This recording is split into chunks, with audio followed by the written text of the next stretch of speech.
Selamat pagi Bapak Ibu, Saudaraku yang dikasihi oleh Tuhan Yesus Kristus.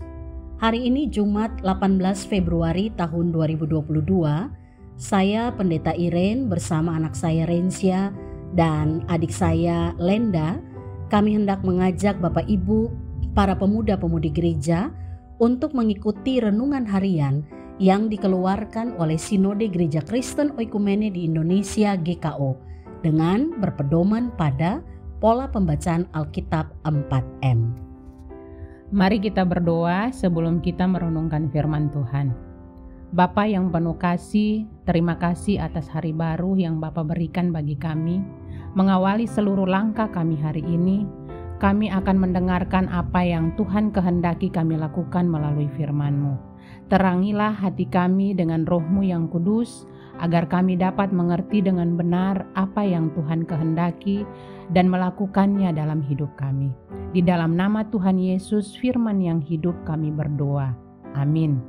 Hari ini kita akan merenungkan firman Tuhan dengan tema diberkatilah orang yang menaruh harapannya pada Tuhan. Dan pembacaan Alkitab hari ini terambil dari Yeremia 17 ayat 7 sampai ayatnya yang ke-8. Yeremia 17 ayat 7 sampai 8. Firman Tuhan berkata demikian. Diberkatilah orang yang mengandalkan Tuhan, yang menaruh harapannya pada Tuhan. Ia akan seperti pohon yang ditanam di tepi air, yang merambatkan akar-akarnya ke tepi batang air, dan yang tidak mengalami datangnya panas terik, yang daunnya tetap hijau, yang tidak khawatir dalam tahun kering, dan yang tidak berhenti menghasilkan buah. Amin. Dari ayat firman ini kita akan belajar memahami apa yang Tuhan kehendaki mempelajari atau menggali isi Alkitab dengan pertanyaan-pertanyaan sebagai berikut. Pertanyaan yang pertama, apa sih artinya hidup menaruh harapan pada Tuhan? Hidup menaruh harapan pada Tuhan itu artinya kita menaruh dan menyerahkan seluruh kepercayaan kita hanya kepada Tuhan. Mempercayakan seluruh hidup kita pada Tuhan. Kenapa? Karena ada alasan yang kuat, yaitu karena kita tahu bahwa hanya Tuhanlah yang tahu apa yang akan terjadi dalam hidup kita di masa yang akan datang. 1 hari ke depan, 1 jam ke depan, 1 bulan, 1 tahun, 10 tahun ke depan, tidak ada seorang pun yang tahu apa yang terjadi dengan hidupnya. Apakah hal yang direncanakan hari ini dapat terwujud nantinya di waktu yang telah direncanakan? Saudara, tidak ada seorang pun yang tahu. Hanya satu pribadi yang tahu tentang semuanya itu. Dan dialah Tuhan kita, Allah yang menciptakan kita. Oleh karena itu dibutuhkan satu hal yang penting, yaitu iman. Hidup menaruh harapan pada Tuhan adalah respon dari iman yang kita miliki. Bahwa segala sesuatu yang terjadi dalam hidup ini semuanya ada dalam kendalinya Tuhan. Berarti kita harus menyerahkan semua rencana hidup kita ke dalam tangan Tuhan. Ya, itu pasti. Lalu bagaimana jika kita sudah menyerahkan semua rencana dan harapan pada Tuhan, tetapi tidak terlaksana sesuai yang kita harapkan? Nah, ini yang disebut dengan tantangan iman. Kalau memang apa yang telah kita rencanakan itu tidak sesuai dengan harapan yang ada, maka orang yang menaruh harapannya pada Tuhan, dia akan menerima keadaan itu dan percaya bahwa keadaan itu adalah keadaan yang terbaik dari Tuhan untuknya. Seperti yang dikatakan dalam ayat 8 tadi, orang yang mengandalkan Tuhan dan menaruh harap pada Tuhan, salah satunya dikatakan ia seperti pohon yang tidak khawatir dalam tahun kering. Tahun kering itu kan bicara tentang keadaan yang sulit, keadaan yang tidak menyenangkan. Nah, orang yang menaruh harapannya pada Tuhan, ketika ada dalam keadaan yang seperti itu, dia tidak akan khawatir, tidak akan mudah jatuh dalam kekhawatiran. Tidak takut atau tidak bersungu-sungu, tidak menyalahkan orang lain, bahkan menyalahkan Tuhan. Saya kasih contoh ya, misalnya begini.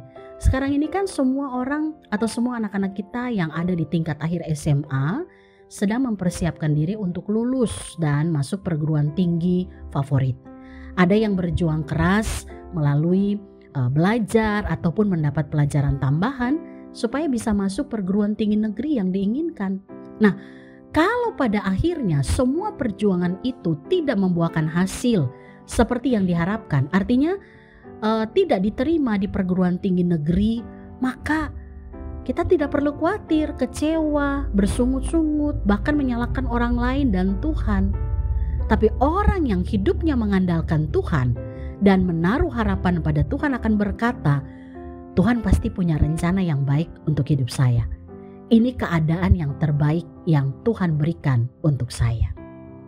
Orang yang menaruh harapan pada Tuhan, dia tahu bahwa Tuhan sudah menyediakan masa depan yang sangat baik bagi setiap orang yang berjuang dengan kekuatan Tuhan. Nah, orang yang menaruh harapan pada Tuhan adalah orang yang menyerahkan dengan penuh kepercayaan apa yang telah ia rencanakan, apa yang ia inginkan terjadi dalam hidupnya. Dia serahkan sepenuhnya ke dalam tangan Tuhan. Berarti betapa indahnya hidup berpengharapan pada Tuhan. Ya, firman Tuhan tadi katakan hidupnya diberkati.